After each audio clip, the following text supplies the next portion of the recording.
In fighting Hamas and the Iranian axis of terror, Israel is fighting the enemies of civilization itself. Victory over these enemies begins with moral clarity. It begins with knowing the difference between good and evil, between right and wrong. It means making a moral distinction between the deliberate murder of the innocent and the unintentional casualties that accompany every legitimate war, even the most just war. It means holding Hamas responsible for the double war crime it commits every day by deliberately targeting Israeli civilians while deliberately using Palestinian civilians as human shields. It means making clear that the use of human shields is not only an immoral tactic of terror, but also an ineffective one. Because as long as Hamas's use of Palestinian human shields result in the international community blaming Israel, Hamas will continue to use it as a tool of terror, and so will others.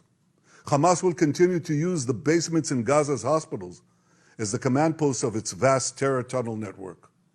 It will continue to use mosques as fortified military positions and weapon depots. It will continue to steal fuel and humanitarian assistance from UN facilities. While Israel is doing everything to get Palestinian civilians out of harm's way, Hamas is doing everything to keep Palestinian civilians in harm's way. Israel urges Palestinian civilians to leave the areas of armed conflict, while Hamas prevents those civilians from leaving those areas at gunpoint. Hamas is also preventing foreign nationals from leaving Gaza altogether.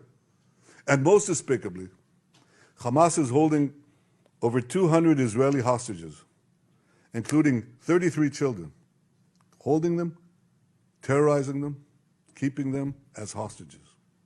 Every civilized nation should stand with Israel in demanding that these hostages be freed immediately and freed unconditionally. I want to make clear Israel's position regarding a ceasefire.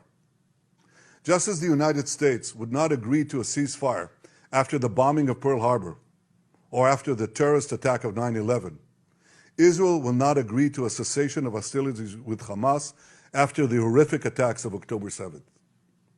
Calls for a ceasefire are calls for Israel to surrender to Hamas, to surrender to terrorism, to surrender to barbarism. That will not happen.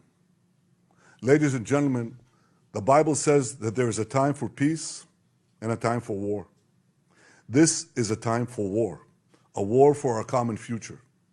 Today we draw a line between the forces of civilization and the forces of barbarism.